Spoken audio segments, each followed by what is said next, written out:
Hi everyone, I'm Anya Parampil and you're watching Red Lines. Russian President Vladimir Putin has suggested sweeping changes to the country's constitution.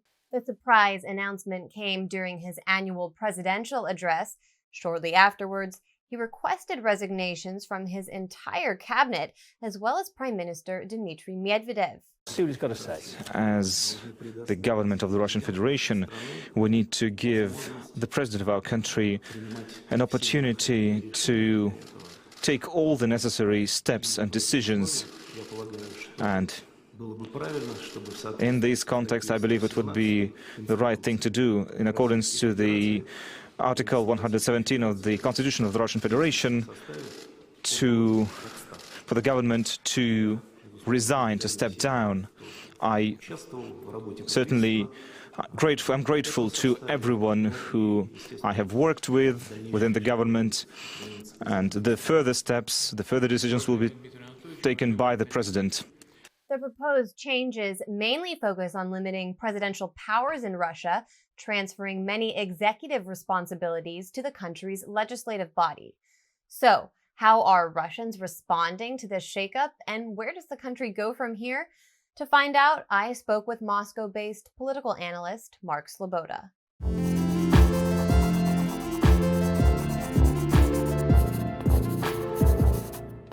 Mark Sloboda, thank you so much for making time. I know this was a very busy and historic week for you and for all Russians. I wanted to start just by asking you what exactly the constitutional changes proposed by Putin are and what process the country will go through now in order to implement them.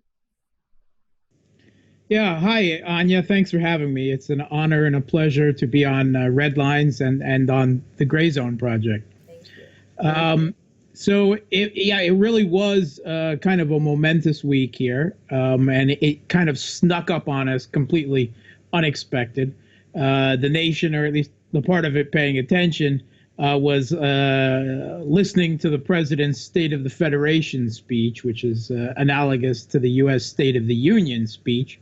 And the president is talking about demographics, the declining natural birth rate, a phenomenon that nearly every first world country with the graying phenomenon is experiencing, and how the government plans to increase the birth rate, the programs that it's trying to put in place. And suddenly the president shifts gears and starts putting forward a proposal for fairly substantial constitutional changes. These aren't, I wouldn't say, radical changes. It's not an entirely new constitution, but they are substantive changes, and they're changes that actually put in place a whole new series of checks and balances. They actually restrict the powers of the Russian presidency, the office of the person proposing the changes, that kind of take away some of the powers that he was granted in Russia's 1993 constitution, when Boris Yeltsin basically created kind of a super presidential system. It really took everyone by surprise. And then on top of those proposals, of course, he announced a national referendum through which to approve them. And he also dismissed the Duma. He dismissed the cabinet and the prime minister, the head of the Duma, the head of the parliament, which was within the powers of his office. And this was to facilitate these that he felt he needed in place to put these proposals forward to the nation and to enact them. And they really are. They limit the powers of the office he has had for the most part. If we want to go through them, there's really 11 proposals that Putin has proposed for Russia to amend the Russian constitution. The first one shifts the power to appoint the prime minister from the president, where it currently is, and gives that power to the parliament, to the Duma. the lower house of the Russian legislative system.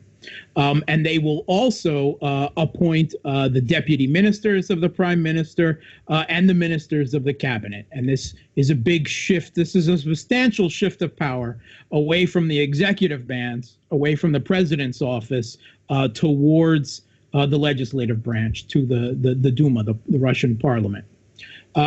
He also amends the procedure for appointing the heads of the Russian security agencies. These will still be appointed by the president, but they will have to be through consultation with the Federation Council, which is the higher body of the Russian legislative branch, analogous somewhat to the U.S. Senate. He is going to change the clause about presidential limitations. Currently, it limits a president to 2 consecutive terms. And this was the way that Putin actually came back to office as president. He served 2 terms. His prime minister, Dmitry Medvedev, ran for president and became the president, served 1 term, and then Putin came back in to serve 2 more. This was a loophole in the Constitution, basically. And Putin fears that in the future that this may be misused by power-hungry people or so on. So he's closing that loophole so that, first of all, no one else will be able to do what he did. And it will also constitutionally prevent him from becoming president again. The next one is to raise the residency requirements for someone to become a candidate for president. It's currently 10 years. He's raising it to 25 years. You had to have lived in the country for 25 years in order to run for presidency. He's also banning foreign citizenship, that is dual citizenship, and foreign residency permits for all major government figures, judges, governors, some mayors, and all federal lawmakers in the legislative branch, as well as government cabinet members. So there will be no dual loyalties. If you are holding a high government office, you have to be a citizen of Russia and no other country.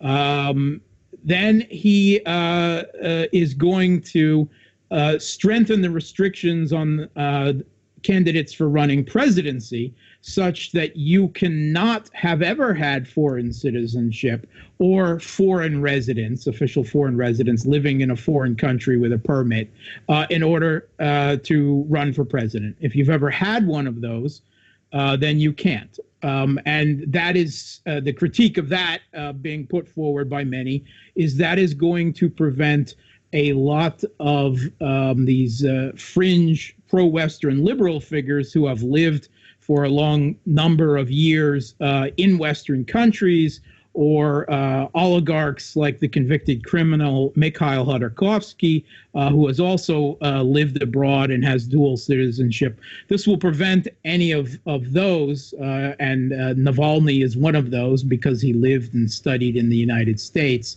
from becoming president. He's going to make the state council, which is kind of a higher level advisory body, an official part of the government, of the executive branch, enshrined in the Constitution. And it is seen that this is probably where Putin, one path that he might intend to go after he steps down from the presidency with his last term in 2024, and heading up the state council as a major advisory board with basically the power of the voice of an elder statesman or the father of the country, without any type of formal government powers. And this is kind of a guardianship role, probably similar to what Lee Kuan Yew had in Singapore, or to what Nursultan Nazarbayev has adopted in Kazakhstan. And that's seen as how Putin will transition from power basically take the country off of the addiction to himself, is still remaining in the public theater, again, possibly as the head of the state council with this advisory and elder statesman type voice position, but without any actual executive power with an official government position. He's going to grant the Federation Council the right to remove judges from the constitutional and Supreme Courts. It's basically an impeachment procedure. He's going to give the Constitutional Court the right to review the constitutionality of any federation laws. Again, something similar to the Supreme Court in this function, before they get to be signed by the president.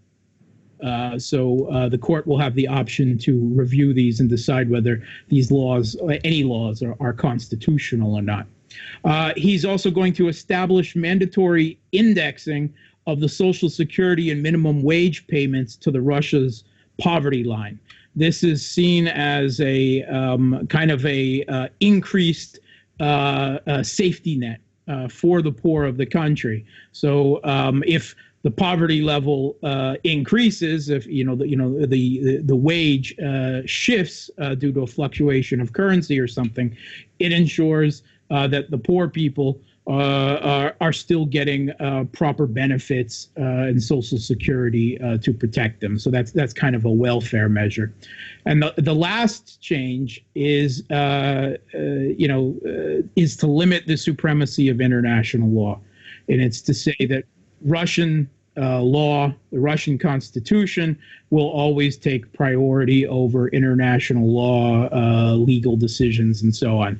Now, this is not something that a lot of people would welcome who believe in the power of international law. But from a realist standpoint, when countries like the United States, which really doesn't recognize international laws applying to it all, the United Kingdom very selective, and so on, it's basically seen that by having that in the Constitution, it's restricting Russia's freedom of maneuver international field and leaving itself open to international lawsuits and like, in a way that the U.S. doesn't allow itself to be held to.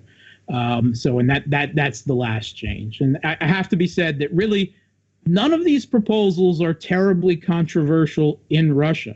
Yeah, I do want to ask more specifically about how Russians are reacting to this, but I also wanted to just touch on first the way mainstream Western media has covered this news, because I and many others interpreted this as Putin signaling he would, in fact, retire or step out of the presidency when his term comes to an end in 2024. And then I was confused because, for example, outlets like The Economist and many other European and US corporate media outlets claimed that Putin was actually implementing these changes so that he could hold on to power forever.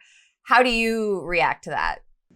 Yeah, I think that's entirely the wrong reading, but it's in very much in line with the extremely critical editorial line these publications have towards Russia and towards the Putin administration in particular. For a long time now, the Western media has been obsessing since Putin's re-election in 2018, how he would continue to stay in power past his 6 years, that is past 2024. Would he amend the Constitution to allow himself to run an unlimited number of times for presidency? Would he become the president of a joint Russian-Belarusian federation state and claim that he can run as a president of this combined state, and that wasn't the same as already being the president of the Russian Federation? And really, it began to seem that the Western media was far more obsessed with the idea of what Putin would do to stay in power as a dictator forever than the Russian people were. And I really identify this as a kind of, we call it PDS, Putin derangement syndrome. It's something that a lot of the Western They're hack obsessed. pack in Moscow have. They're absolutely obsessed. This is how they're trying to spin Putin's proposals, in that no, he's not going to remain president. In fact, he's changing the constitution so that he can't become president specifically again, and that no one else after him can do two terms. He's restricting this super presidential system and closing this loophole and moving powers from the presidency to the joint parliament. And they're trying to interpret this as him hanging on to power in a different way. And I don't think there was ever any question that Putin was just going to step down from the presidency when he's still an extremely popular figure in the country with higher than 60% approval ratings. In fact, a poll just out by Levada, the independent, actually government critical pollster, that's usually cited in the Western media, says that 53% of Russians actually would want to vote for Putin for president again in 2024, even though technically he's not allowed to and has made clear that he doesn't now intend to. But they still want him to be president again. So he is not doing that, quite obviously, with these changes. But it shows that, he has a very powerful continued support and legacy within the country. So it's not really to anyone's surprise that he would want to still continue to kind of shepherd the system that he has and make sure that his successor, whoever it is, whether it was someone he would prefer or someone else that the country chooses, doesn't step too far outside the lines of the state that he has put forward. The changes really put forward two kind of options that people are seeing for him to do so. And Putin is a person that likes options. He doesn't ever like to be restricted down to he has to do something. And 2024 is a number of years away, and anything could happen in terms of wars, international crises, black swans, and so on. So he wants to keep his options open, but still shore up constitutionally, the political system that he has basically crafted. He wants it enshrined in the Constitution, and to create strong institutions and to strengthen checks and balances so that the system can't either be broken up or abused by the people that come after him. And one way is for him, as I suggested, to become the leader of the state council, and as an advisory role officially within the Constitution with these new changes. And, that is, again, the kind of Lee Kuan Yew in Singapore, father of the country or father of the state role, where he would have a outsized voice to speak and what he thinks the country should do if one of his successors as president or prime minister really breaks with the foreign policy or the security course he's set, does something that he thinks is dangerous. It will give him an official position to say, I don't think that's such a good idea, but no official powers to change that. Can you explain what's gone on with the cabinet? Because there are reports that every single minister has resigned. Is it clear whether or not they were asked to resign or some of them made the choice to resign? And I also saw yesterday Foreign Minister Sergei Lavrov giving his annual address. He's been foreign minister of Russia for since 2003?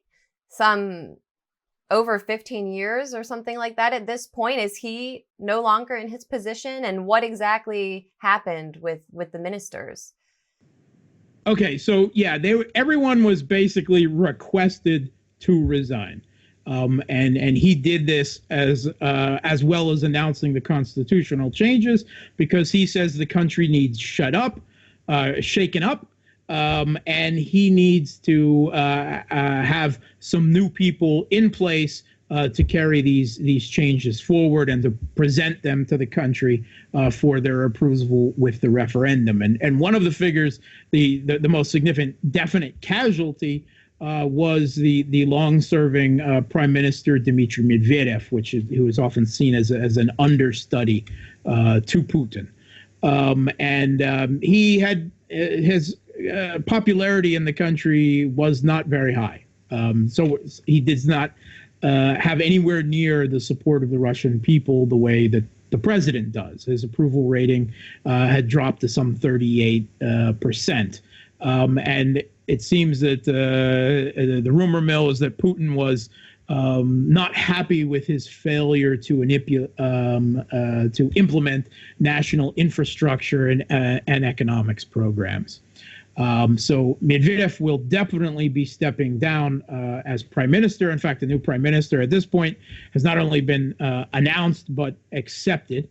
That is kind of a dark horse candidate that no one expected, and that is Mikhail Mishustin, who previously headed up the Federal Tax Service and is seen as a competent technocrat, someone who was encouraging his big project is the digitalization of the economy, the modernization.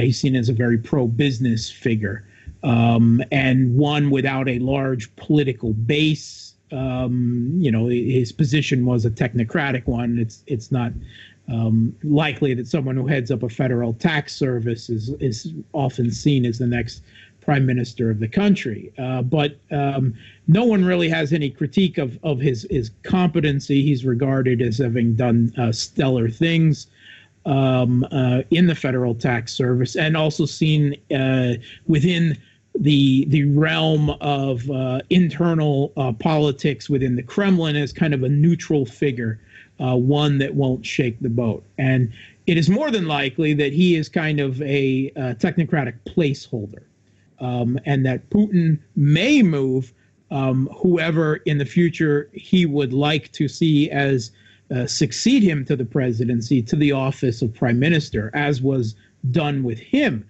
when he first took office as prime minister in 1999, and then assumed the presidency in the year 2000. Mishustin is more than likely this type of placeholder, but anything is possible. And Putin himself was once regarded as kind of a competent but bland bureaucrat. So a lot depends on how he performs in the office of prime minister. Does he have the charisma necessary to lead the nation? Does he have the competency in this higher office? The rest of the cabinet has resigned as well. It is likely that a number of them will be returning to their previous positions. Some will be shaken up, moved around, or taken out, and some new figures brought in. Putin does like doing that very often. As specifically for the long-standing, incredible foreign minister that Russia has, Sergei Lavrov, also known in the Western media as Mr. Niet, Mr. No, because of his vetoes against U.S. excesses on the UN National Security Council. That's not clear. He's still fulfilling the roles of foreign minister right now as the acting foreign minister until that's announced. It has been known for quite a while that he is tired. He's had the role for a long time, and that he would like to step down, to retire. It's not clear yet whether that's really going to be accepted yet, because it's kind of really hard to imagine how the country will carry on without him in that role. It is quite remarkable when you think about it. I guess it's been since 2004, Lavrov has been in that position. He's overseen everything from the crisis in Iraq, Ukraine, Syria. He's been at the forefront of this policy. Libya, even at a time when Putin was not in the presidency. So it will be interesting to see how the new diplomatic team shapes up and if Lavrov will actually be allowed to retire. What has been the reaction in Russian media and the Russian public, the average Russian person, as far as you can see? Okay, well, first of all, let's talk about the reaction in the Western press, which is horror. Putin's finding a way. He has a plot, a four-dimensional chess to remain in power forever, and so on. Meanwhile, the Russian Republic the Russian Federation has been a kind of, we needed some shake-up, and these all seem sensible changes. These seem checks and balances. They're restricting the powers of the presidency, moving some powers to the parliament while keeping a presidential system. It's not shifting completely to a parliamentary system, but it's moving some powers around. It's creating a stronger social safety net with the poverty rate indexing. There hasn't been a lot of critique of it. In fact, even the fringe pro-Western liberal / ultra-nationalist far-right figure, Alexei Navalny, who is really beloved by the Western press corps because he would like to see Russia chart a Western foreign policy aligned course, at least. But in the country, he's got around 2% approval consistently in polls, foreign, domestic, international, and so on. His real constituency at times seems to be the Western press corps rather than any large number of the Russian people. But even he has come out on Twitter and elsewhere already to say, don't defend the current constitution. The current constitution basically had a super executive power. This is moving powers away from the presidency. And even Alexei Navalny seems to be supporting these changes. And, you know, the a certain promise that Putin does intend to step down as he constitutionally should in 2024. It's really hard to see why even Russian fringe liberal opposition would oppose this. In the Russian Duma, the communists are not opposed to it. They're the biggest systemic opposition party. The soft nationalists and LDP are supportive of it. The Socialist Party, the Democratic Socialist Party, the fourth party in the Duma, Fair Russia, supports it. So there's not a lot of voices of criticism of it within Russia. There have been some small protests announced, but with even what is at least seen in the Western press as the lead liberal opposition figures like Navalny saying, "Hey, why are you protesting this? Do you even know what you're doing?"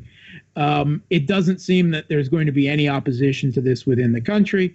Neither, certainly not within the Duma, which is set to have increased powers. The cabinet is obviously going along with it. They have submitted their resignations and no one has voiced any opposition.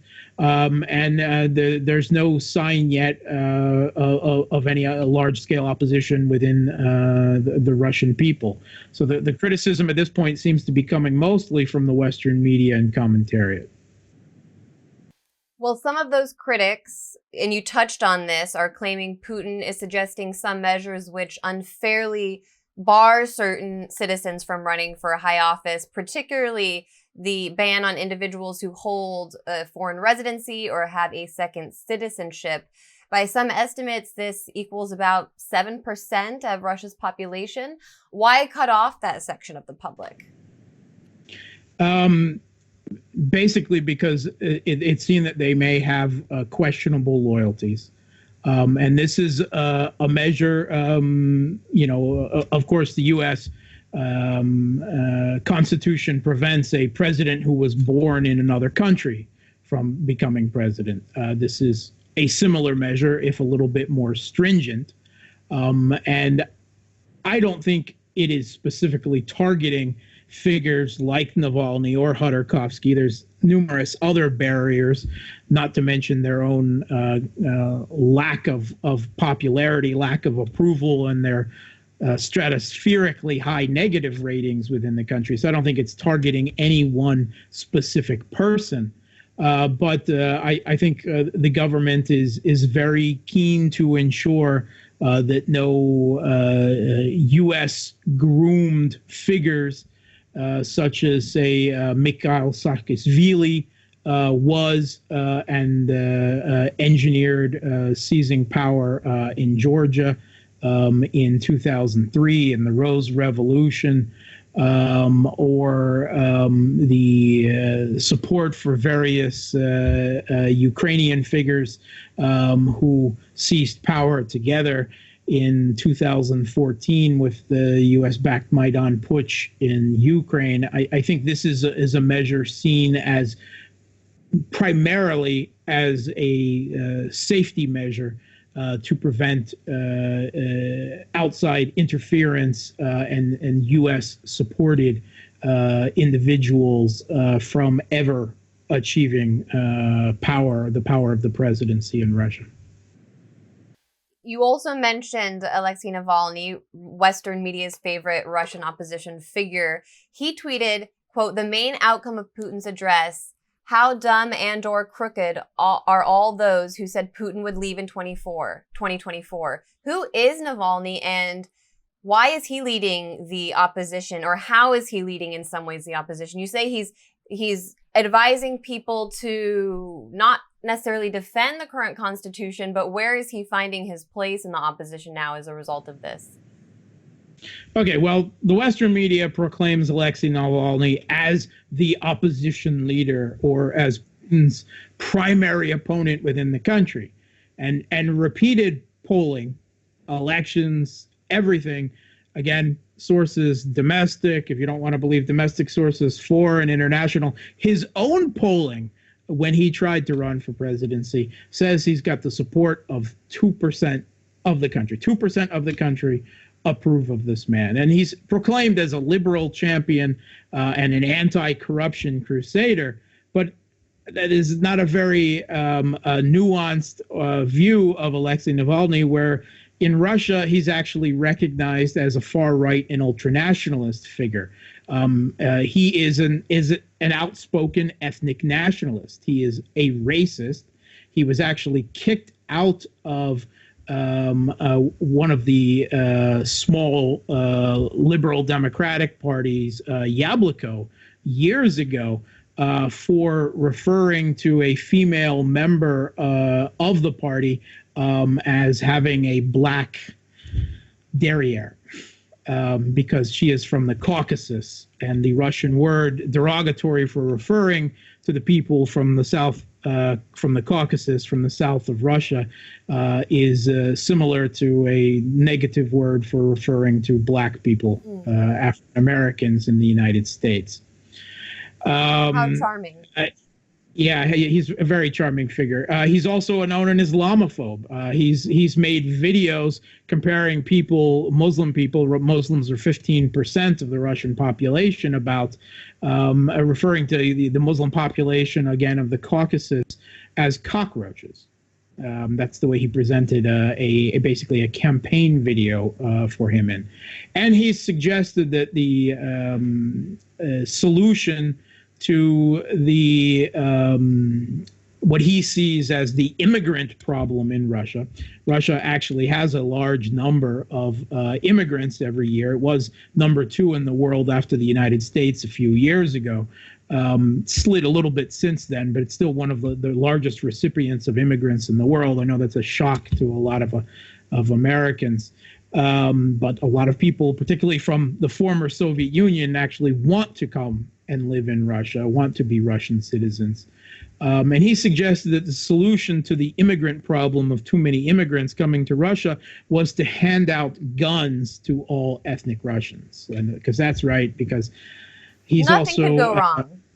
He's also a gun nut. He's a neoliberal gun nut, as well as being an ultranationalist and an Islamophobe. That's, I think, what's difficult for U.S. media, particularly to understand Russian politics. They want to put Putin or figures like Navalny in boxes which match kind of the U.S. political makeup, but these people don't fit into the same mold that U.S. politicians would necessarily. No, they don't. And at the end of the day, Alexei Navalny is a very loud anti-Putin figure. And he studied in the United States. He was one of these, shall we say, kind of groomed with a free education at I believe it was Columbia University, as a number of other figures in the former Soviet Union have been before him. And he, he always basically is very strident towards a pro-Western foreign policy agenda, a geopolitical reorientation of the Russian position away from basically resisting U.S.-led Western hegemony around the world, be that Syria, Libya, or elsewhere. And I think that is why the Western media really has this love affair with Alexei Navalny, and is very quick to conveniently forget his history and then all of these unsavory characteristics of his politics and his personality, and present him in a one-sided view with a very outsized exaggeration of his support within the country. Let's talk about law, because Putin, as you explained, wants Russian laws to take priority over international conventions, treaties, and court rulings. The Russian constitution currently prioritizes international obligations, which results in attacks by the European Court of Human Rights. You can talk about, I'm wondering if you can talk about some of the decisions that have been made against Russia within the European context and why Putin has made this call. Yeah, there have been a number of courses, not only within the European Court of Human Rights, but with other arbitration courts. And recently involving a case involving Gazprom and the Ukrainian state gas company, which awarded some $3 billion to the Ukrainian state gas company, something that the Kremlin was very reluctant, needless to say, to hand over to the U.S.-backed regime there. But the European Court of Human Rights, really, it's hardly just Russia that has problems with the politicized nature of this court. The United Kingdom has been suggesting leaving it for years. And there are thousands of decisions of the European Court of Human Rights against countries, not just Russia, but a majority of the countries of the EU have refused to implement these decisions. So the European Court of Human Rights is something that is, has a very good public perception often, but when even European countries are not, fulfilling the decisions that it hands down, to have a Russian constitutional law dictating that Russia should do so seems like a sacrifice of Russia's sovereignty that if European countries don't even, in the end, sacrifice their sovereignty in that way, then why should Russia? I want to transition out of all of the recent news and talk about something a little more personal, because I've followed your work for years. I used to interview you on RT when I worked there. And I've noticed that you are often smeared online, called a Russian apologist, a Kremlin apologist, specifically because you're a U.S. citizen who lives in Moscow And I believe you have Russian citizenship, right? So I'm wondering if you can explain for people why you left the United States, even after, I believe, having served in the military, right? Yeah, I did. I was born in the States. I was born in bumfuck coal country, Pennsylvania, Pennsyltucky, as we like to call it. I served in the U.S. Navy for 6 years in the nuclear engineering field. Not in bombs or anything like that. I was basically a reactor operator in charge of a nuclear reactor on a warship. And went to Naval Nuclear Power School for a number of years for that, and so on. It's not like I had any nuclear secrets that I brought to Russia with me. It's actually quite antiquated technology, to be perfectly honest. It's literally not rocket science. But it's still a demanding technical field within the military. I got out of that and I went to work in engineering, semiconductor engineering field in Boston. And I happened to meet my future wife. She's a Russian citizen from the Crimea, actually. And this was about the time that George Bush was going off on his invasion of Iraq and his war on terror across the Middle East. And I was becoming very disenchanted with, the U.S. role in the world, both from what I saw in the military when my ship was taking actions, bombing Iraq during that interphase years. There was still basically always a bombing campaign against Iraq going on and against Serbia in the late 1990s there.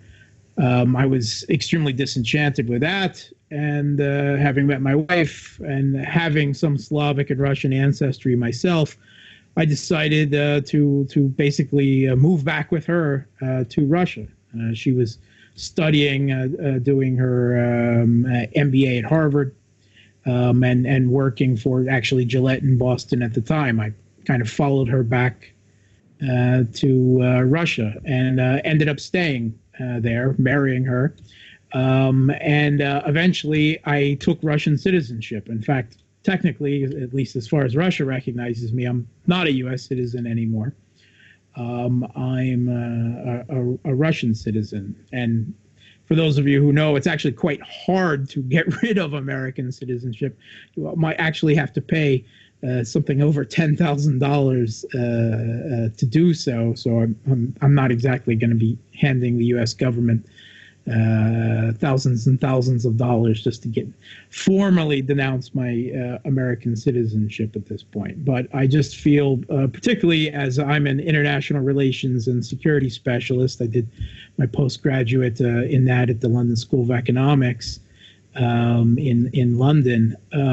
Foreign policy, international relations, these are my primary spheres of interest, and I strongly support, generally speaking, Russia's positions in that role. And that was a big factor in my decision to become a Russian citizen, to give up, as it were, my American citizenship and political loyalties. It's fascinating. And I don't think many people ever hear that side of the story. What instead is focused on is your work with the Russian political scientist Aleksander Dugin. I'm wondering if you can talk about who he is. This is someone who is branded and speaks with now even more so extremist right-wing ideology. What was the nature of your work with him, and why did you stop working with him? Yeah, well, the right-left political axis doesn't exactly line up with Russian politics, nor specifically you couldn't exactly fit Alexander Dugin on that. He's a political thinker, you could even say a political philosopher, who has some level of notoriety in the world and some small level of recognition within Russia.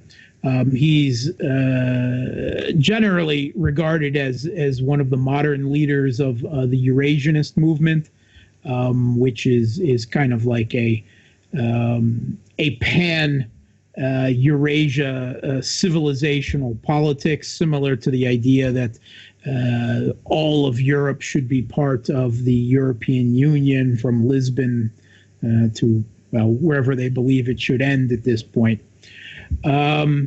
He is also a traditionalist figure in the philosophy of traditionalism. In the Western media, he's often presented as some kind of anti-Zbigniew Brzezinski figure, some evil mastermind, and it's believed that has been referred to as Putin's brain. And having worked with the man, I want to assure you that he, of course, is always eager to see him presented as more influential than he really is. I mean, who doesn't want to be? But he has never met or spoken with the Russian president.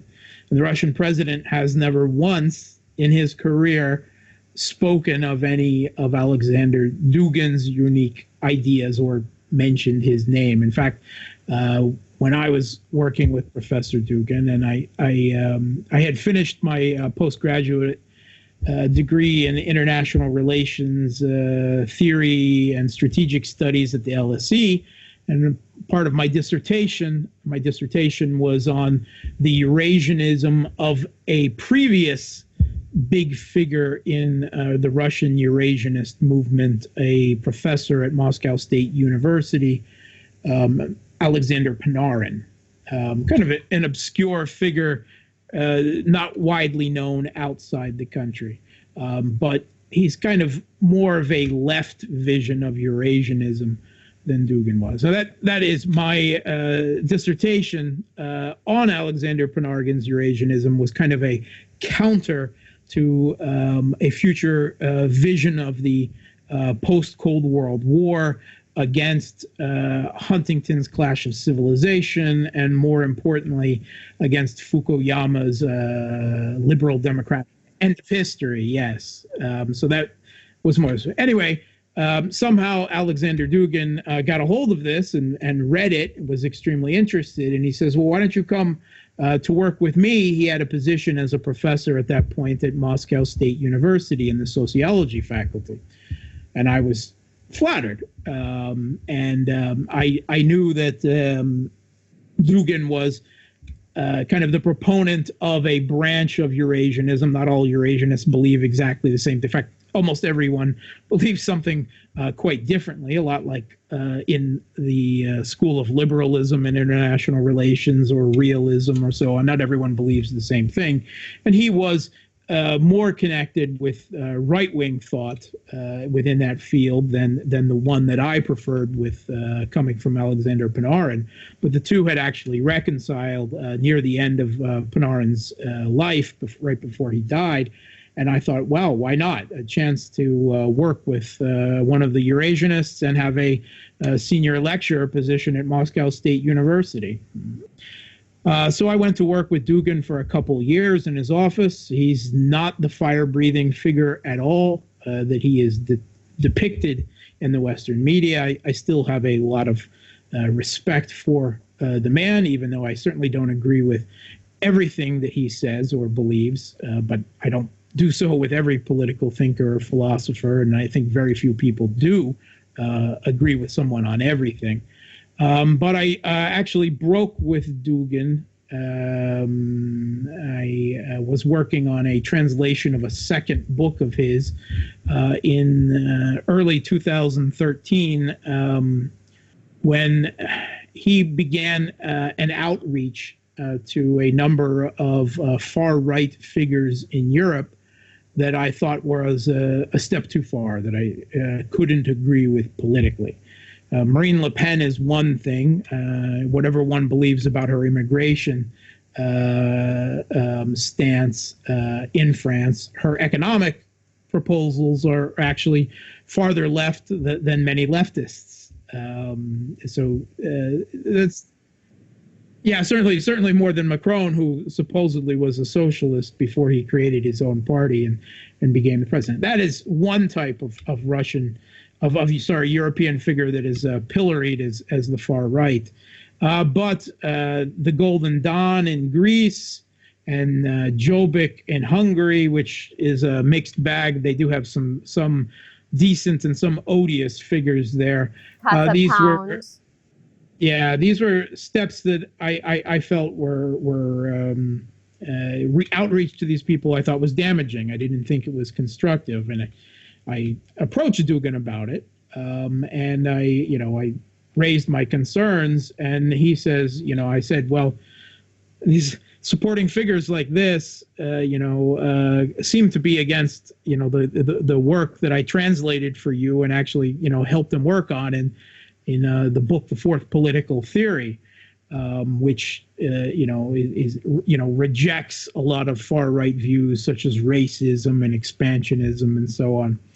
And his justification for this was not necessarily that he always politically aligned or agreed with these people, but that the U.S. and to a lesser extent some of the other European countries support right-wing figures in Russia and within Russia's periphery in the former Soviet Union. And a perfect example of that is, the Western support for the Maidan in Ukraine, and the images of Victoria Nuland and Catherine Ashton posing with Oleg Tyanibok, the fascist leader of the Sloboda party in Ukraine, who was one of the three big figures of the West-backed Maidan putsch in Ukraine.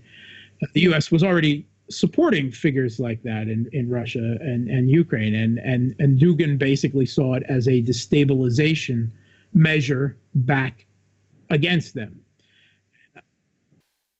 Encouraging geopolitical disorder in Western politics. I suppose this is what that would mean.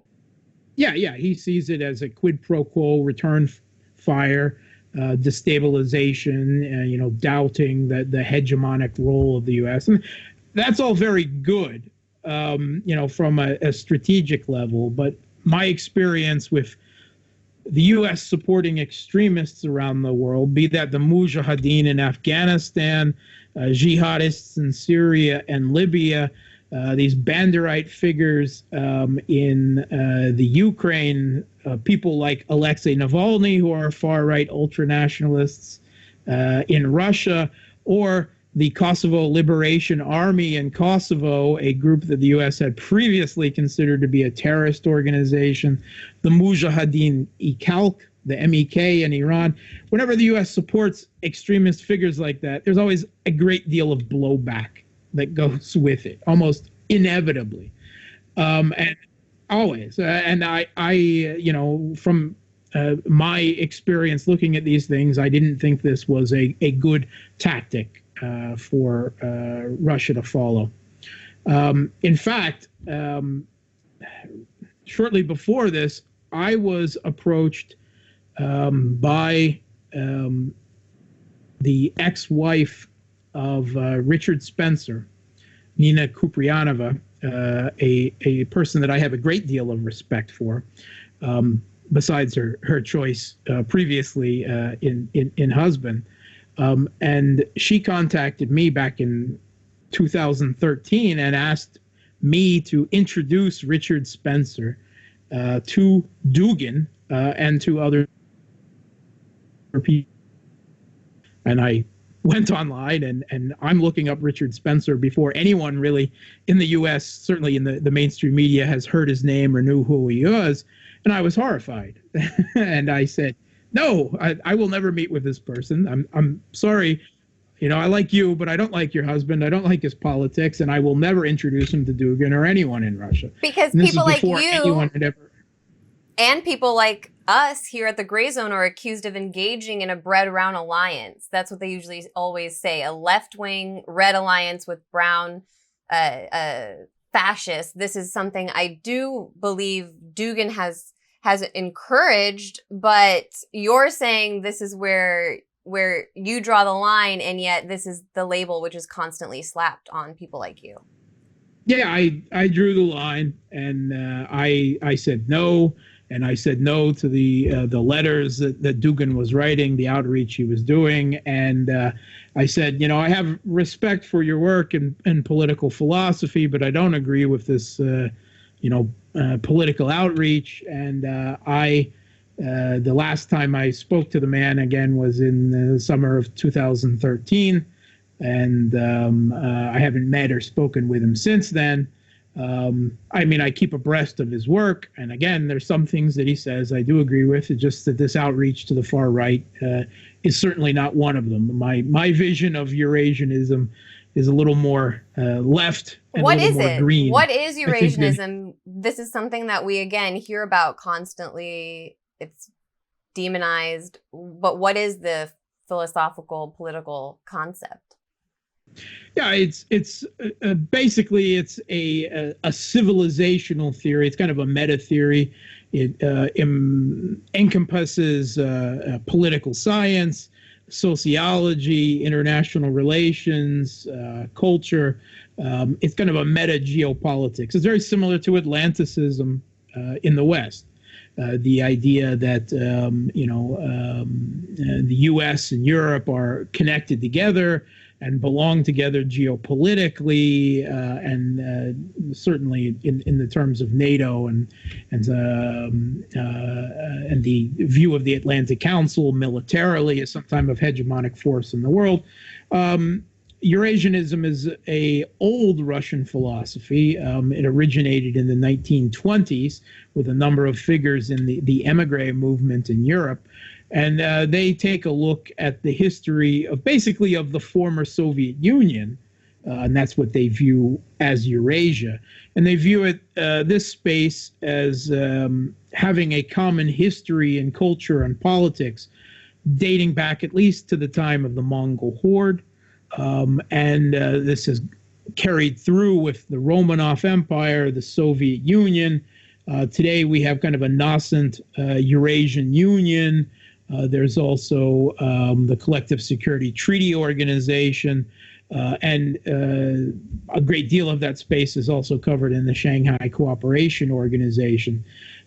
So there's a belief that these countries, while independent, should cooperate with each other, and that they have common history and common culture and common politics, and they create their own civilizational space, and that Russia is often seen as the heartland, the center of this. And that Russia is not a part of Europe, not a real part of European civilization, nor is it part of Asia. And it's not a bridge between the two of them or something like that. It's its own civilizational space and has developed its own particulars of culture and society that deserve some support. It's absolutely fascinating. But you're saying that Dugin's influence is exaggerated. In Western media, there's claims that he is constantly whispering in Putin's ear and crafting policy. If that's not true, and we also know that the U.S. isn't necessarily opposed to collaborating with right-wing parties, be it in Ukraine or even Italy, any of these places historically. So if that's not their issue with Dugin, why is it that they are so obsessed by him, and what is actually threatening about him? What the one thing that they find particularly threatening about him is not any far right views or far left views, and he does actually have a few of those as well, but his very strident anti-Americanism, his opposition to U.S.-led Western hegemony, something that I agree with him, though perhaps not quite as stridently as him. Certainly, there's some tactics of his that I have not supported in the pursuit of that. But that's why, because he's against U.S. foreign policy and, quote, leadership or policeman or hegemony of the world, whatever you want to call it. No, he's never advised the Kremlin. He's never met with Putin. He's never spoken with Putin. He's not Putin's brain. His ideas that are critical of the U.S. are actually quite common across a whole stretch of political movements and ideologies in Russia, be that the communists or so on. So it's not like these are unique. And the ideas of the Eurasian Union really don't have any ideological grounding, certainly not in the branch of Eurasianism that Alexander Dugin has put forward, although he would probably wishes that it were so. Is he gaining influence in Europe at all now, though? Is his figure rising, perhaps even as a result of this media attention? No, I don't think so. I know that he is talks to some fringe political figures in Europe, but I haven't seen that he certainly doesn't have any greater support in Russia. After some extremist statements after the U.S.-backed putsch in Ukraine, he was kicked out of his position at Moscow as a professor at Moscow State University, and he's never regained it. And he is no longer frequent as a pundit or analyst or political thinker on Russian state TV. So he is not given any type of platform there. So I wouldn't see his star is definitely not on the rise. If anything, somewhat the opposite. I mean, he does have his fringe support in the country and outside the country, but I don't think that it is very significant or influential. I once hoped that he would become kind of an ideological guru and one-man think tank behind the Eurasian Union, but I think the truth is that for all the good and bad things about the man, he's far too much of a street radical and a far too in love with controversy and really at the end far too philosophical and esoteric to have any type of pragmatic political influence. Dugin has this interesting quote. He actually said, "Marxism is often correct when it describes the enemy." What does Dugin mean by this, and how has he studied left-wing thinking and applied it to right-wing organizing? Yeah, Dugin, he kind of came to political flowering in the 80s as, political barriers were beginning to break in the Soviet Union and then the early 90s. And he kind of explored right, left, outside, inside, all types of political theories. He studied Marxism, he studied fascism, and he was looking for something new or some new ways to spin things. And this actually kind of came to a fruition in the book that I translated for him into English, The Fourth Political Theory, where he takes a look at the three dominant branches of political theories in the last in the 20th century and just before it: liberalism, Marxism, and fascism. And he critiques each one of them. He says where each one of them is wrong, and he also points out some good points of each one of them. And he attempts to craft wholesale, perhaps not entirely successfully, but kind of a good, and he would admit that himself, but a step in the first direction of kind of a new political theory, drawing from the good points while rejecting the bad of each of those. And he is, when it comes to Marxism, certainly its critique of capitalism would be one of his primary viewpoints, at least the way it's implemented in the West and the way it becomes integrated in liberal democratic politics. If not in the type of specific communism that Marx suggested in the Communist Manifesto. It's something, a lot of names and buzzwords we hear about often online, but we don't actually get a deeper picture of. I appreciate you coming on and speaking about all of this. Marc Sloboda, political analyst based in Moscow, thank you so much for your time. Thanks for having me, Anya.